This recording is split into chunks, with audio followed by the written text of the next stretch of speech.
Thank you, Clint. Every year, more than 200,000 people are hospitalized with the seasonal flu. 36,000 will die as a result.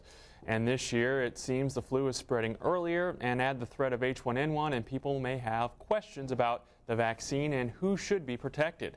Flu shot clinics for the seasonal flu are already underway in Illinois, southern Illinois, and an H1N1 vaccine should be released in the next couple of weeks. Wendy Mahaffey from the Franklin Williamson Bi-County Health Department is here now with some more information. And Whitney, we were talking earlier, you guys have flu clinics going on right now, as a matter of fact. We do. Most of our flu clinics occurred last week, but we do continue them on through the end of this week. And then if we still have vaccine available, we'll be giving seasonal flu shots at both of our offices. And what I always tell people, if you miss our flu clinics, just call our offices 993-8111 or 439-0951, and we can give you information about when you can get that seasonal flu shot after the clinics. Who should be getting the seasonal flu shot? The seasonal flu shot, anyone ages 50 years of age and older, children 6 months through 18 years of age, pregnant women, those that have chronic medical conditions definitely want to get the flu shot. We talked about the pregnant women. Also, healthcare workers are very, very important because they're around a lot of people who have conditions or are at risk for the flu, so very important for them.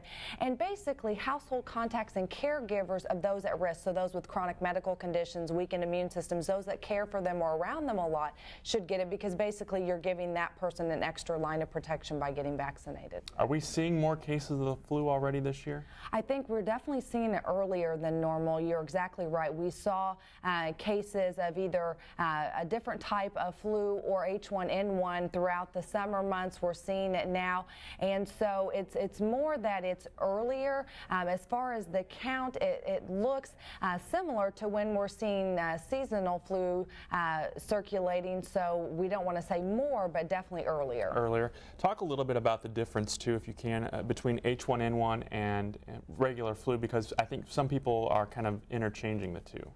I think as far as the symptoms, they are very similar. You do get the fever with both. You do get body aches, muscle aches, headaches, and just that general feeling of unwell, of tiredness, as well as the respiratory symptoms, coughing, sore throat, runny nose. All of those things are really for both of the flu. The differences are in the vaccines, who should get them, and that's where we really want to educate people. It's a little bit different with H1N1. We have some of the same categories, but your 65 and older population, which normally we definitely target for general seasonal flu, we aren't targeting for H1N1 because for some reason we're not seeing as many cases in that population. We're actually seeing it in the younger populations, especially 24 years of age and under. So I would imagine the campaign for that group then is to get out, because a lot of those age group, I've talked to some SIU students, as a matter of fact, who kind of feel invincible towards this. Right. So the 3 C's go into effect, especially for those folks? Definitely. That younger age group, where they're around each other a lot, whether it be school or different large functions such as sports gatherings or whatever it may be.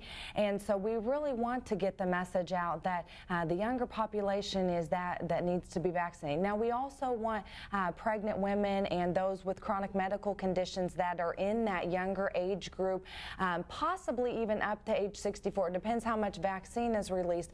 But definitely we want children 6 months through 4 years of age to be vaccinated with H1N1. We definitely want, like I said, pregnant women, those with chronic medical conditions, up through age 64 to get the vaccine. We want to look at those school-age children. They're around people a lot, and they definitely need to be vaccinated, as well as your healthcare workers, again, and your EMS personnel that are in direct patient contact, because they also are at risk for contracting H1N1. Now we're almost out of time. What's the best line of defense, in your opinion, to stop the spread of either one of these? I think the best thing to do is take 3 simple steps. Get your seasonal flu shot. When it's available, get the H1N1. And like I said, we want to get those high-risk groups, those younger populations, vaccinated first, and then follow those 3 C's. We can't go wrong. Everyone can take hygiene measures. Clean your hands, cover your cough or sneeze, and contain your germs. So stay home if you're sick. If you're experiencing a fever, stay home, get better, and that way you don't put others at risk. Some great advice. Whitney Mahaffey from the Franklin Williamson Bi-County Health. Thanks so much for being with us this morning.